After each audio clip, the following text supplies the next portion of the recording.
জাতীয় সংসদের চলতি অধিবেশনে আজ এক অভাবনীয় এবং উত্তপ্ত বিতর্কের সৃষ্টি হয়েছে। প্রিয় সরকারি চাকুরিজীবী ভাই ও বোনেরা, আজকের সকালের আপডেট নিউজে আপনাদের স্বাগত।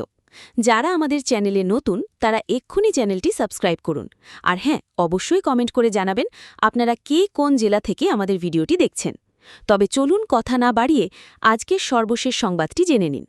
দেশের লাখ লাখ সরকারি কর্মচারীর জীবনমান, বর্তমান অর্থনৈতিক সংকট এবং তাদের দীর্ঘদিনের দাবি নবম পে স্কেল বাস্তবায়ন নিয়ে এক অত্যন্ত জোরালো, তথ্যবহুল ও আবেগময় বক্তব্য পেশ করেন সংসদ সদস্য হাসনাত আবদুল্লাহ।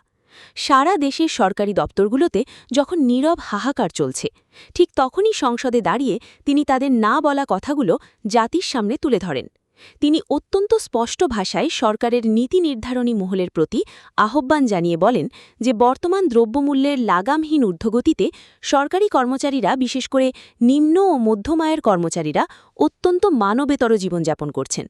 এই পরিস্থিতিতে একের পর এক নতুন কমিটি গঠন কিংবা দীর্ঘমেয়াদী পর্যালোচনার নামে সময়ক্ষেপণ না করে সরাসরি নবম পে স্কেল ঘোষণা করে তাদের বাঁচার পথ করে দেওয়ার জোর দাবি জানান তিনি। হাসনাত আবদুল্লাহ তার দীর্ঘ বক্তব্যে উল্লেখ করেন যে বাজারের আগুনের সঙ্গে লড়াই করতে গিয়ে সাধারণ কর্মচারীদের আজ দেওয়ালে পিঠ ঠেকে গেছে এবং তাদের এই সংকট সমাধানে কালক্ষেপণ করার মতো সময় আর বিন্দুমাত্র অবশিষ্ট নেই। তিনি নিত্য প্রয়োজনীয় চাল, ডাল, তেল থেকে শুরু করে বাড়ি ভাড়া এবং যাতায়াত খরচের যে ভয়াবহ বৃদ্ধি ঘটেছে তার একটি তুলনামূলক চিত্র স্পিকারের দৃষ্টি আকর্ষণ করে সংসদে উপস্থাপন করেন। সংসদে দাঁড়িয়ে তিনি ক্ষোভের সাথে প্রশ্ন তোলেন যে যখনই কর্মচারীরা তাদের বেতন বৃদ্ধির ন্যায্য দাবি নিয়ে সোচ্চার হন, তখনই কেন আমলাতান্ত্রিক জটিলতা বা কমিটি গঠনের পুরনো অজুহাত সামনে আনা হয়। তিনি বলেন, বছরের পর বছর ধরে কেবল আশ্বাসের বাণী শুনিয়ে তাদের শান্ত রাখা সম্ভব নয়।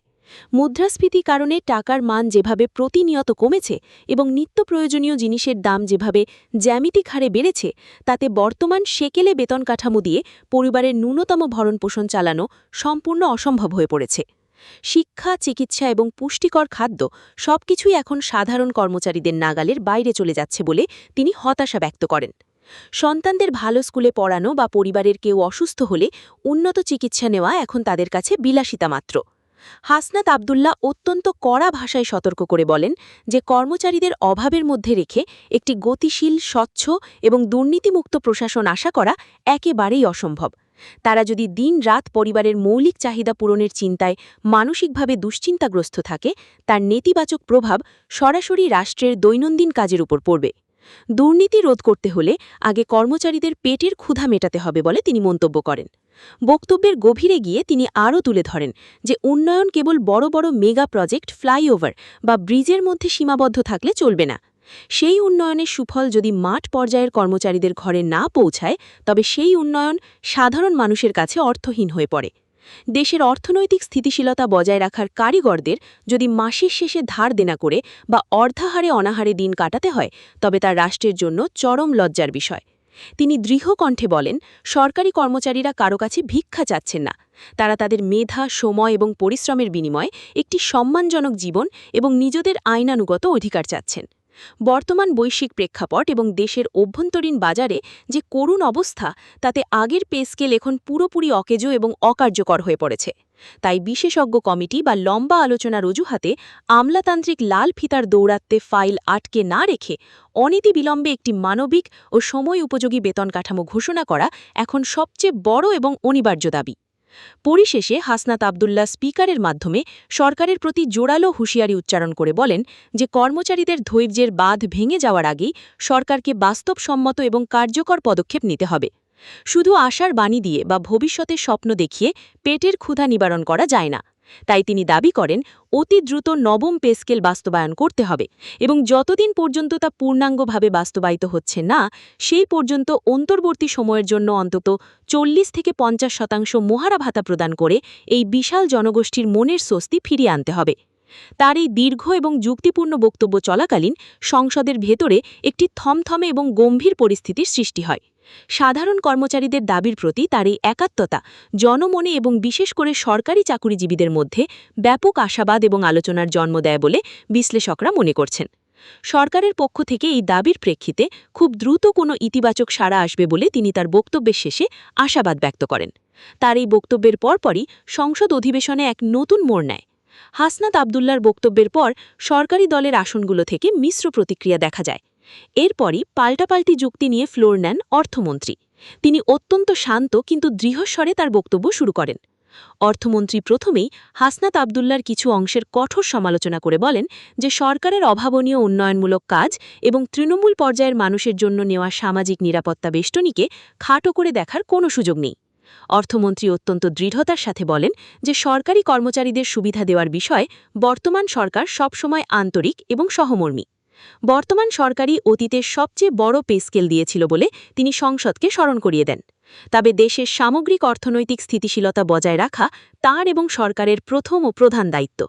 হাসনাতের ব্যবহৃত কিছু শব্দের তীব্র নিন্দা জানিয়ে বলেন যে চাকুরিজীবীরা রাষ্ট্রের সেবক, তাদের প্রাপ্ত সম্মানকে অপমানজনক শব্দ দিয়ে সংজ্ঞায়িত করা সংসদের শিষ্টাচার বহির্ভূত এবং এটি তাদেরকে হেয় করার শামিল।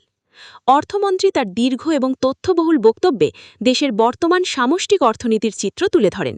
তিনি চলমান ডলার সংকট, বৈদেশিক মুদ্রার রিজার্ভের ওপর চাপ এবং বৈশ্বিক মন্দার প্রভাব অত্যন্ত বিস্তারিতভাবে তুলে ধরেন। তিনি সাফ জানিয়ে দেন যে চাইলেই হুট করে আবেগের বশবর্তী হয়ে একটি নতুন পে স্কেল ঘোষণা করা সম্ভব নয়, কারণ এর সাথে সামষ্টিক অর্থনীতি এবং মুদ্রাস্ফীতির একটি অত্যন্ত গভীর এবং সরাসরি সম্পর্ক রয়েছে।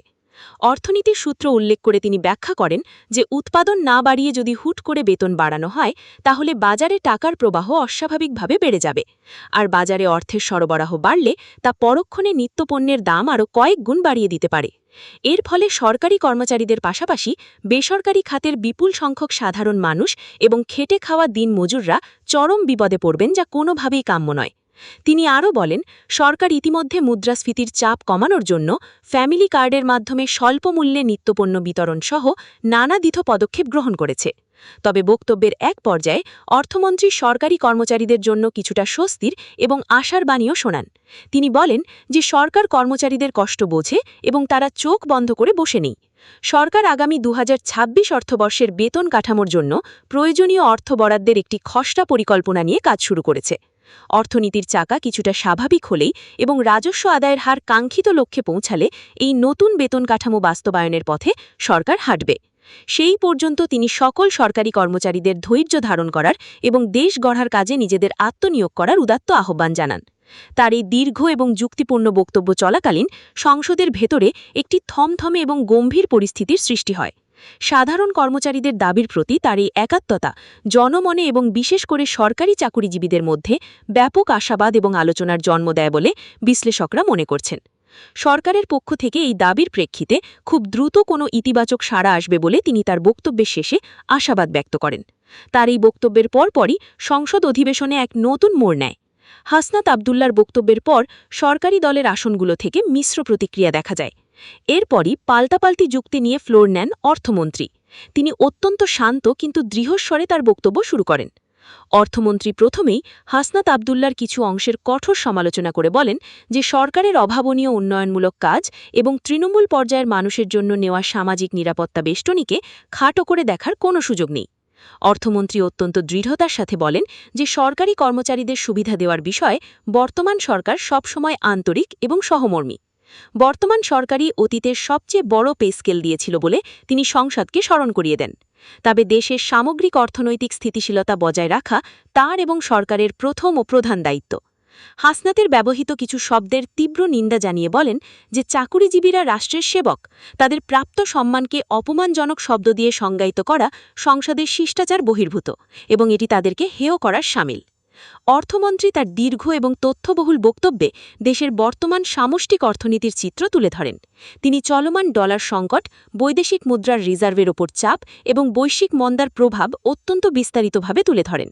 তিনি সাফ জানিয়ে দেন যে চাইলেই হুট করে আবেগের বশবর্তী হয়ে একটি নতুন পে স্কেল ঘোষণা করা সম্ভব নয়, কারণ এর সাথে সামষ্টিক অর্থনীতি এবং মুদ্রাস্ফীতির একটি অত্যন্ত গভীর এবং সরাসরি সম্পর্ক রয়েছে। অর্থনীতির সূত্র উল্লেখ করে তিনি ব্যাখ্যা করেন যে উৎপাদন না বাড়িয়ে যদি হুট করে বেতন বাড়ানো হয় তাহলে বাজারে টাকার প্রবাহ অস্বাভাবিকভাবে বেড়ে যাবে আর বাজারে অর্থের সরবরাহ বাড়লে তা পরক্ষণে নিত্যপণ্যের দাম আরও কয়েক গুণ বাড়িয়ে দিতে পারে। এর ফলে সরকারি কর্মচারীদের পাশাপাশি বেসরকারি খাতের বিপুল সংখ্যক সাধারণ মানুষ এবং খেটে খাওয়া দিনমজুররা চরম বিপদে পড়বেন, যা কোনোভাবেই কাম্য নয়। তিনি আরও বলেন, সরকার ইতিমধ্যে মুদ্রাস্ফীতির চাপ কমানোর জন্য ফ্যামিলি কার্ডের মাধ্যমে স্বল্প মূল্যে নিত্যপণ্য বিতরণ সহ নানাবিধ পদক্ষেপ গ্রহণ করেছে। তবে বক্তব্যের এক পর্যায়ে অর্থমন্ত্রী সরকারি কর্মচারীদের জন্য কিছুটা স্বস্তির এবং আশার বাণীও শোনান। তিনি বলেন যে সরকার কর্মচারীদের কষ্ট বোঝে এবং তারা চোখ বন্ধ করে বসে নেই। সরকার আগামী ২০২৬ অর্থবর্ষের বেতন কাঠামোর জন্য প্রয়োজনীয় অর্থ বরাদ্দের একটি খসড়া পরিকল্পনা নিয়ে কাজ শুরু করেছে। অর্থনীতির চাকা কিছুটা স্বাভাবিক হলেই এবং রাজস্ব আদায়ের হার কাঙ্ক্ষিত লক্ষ্যে পৌঁছালে এই নতুন বেতন কাঠামো বাস্তবায়নের পথে সরকার হাঁটবে। সেই পর্যন্ত তিনি সকল সরকারি কর্মচারীদের ধৈর্য ধারণ করার এবং দেশ গড়ার কাজে নিজেদের আত্মনিয়োগ করার উদাত্ত আহ্বান জানান। তার এই দীর্ঘ এবং যুক্তিপূর্ণ বক্তব্য চলাকালীন সংসদের ভেতরে একটি থমথমে এবং গম্ভীর পরিস্থিতির সৃষ্টি হয়। সাধারণ কর্মচারীদের দাবির প্রতি তার এই একাত্মতা জনমনে এবং বিশেষ করে সরকারি চাকুরিজীবীদের মধ্যে ব্যাপক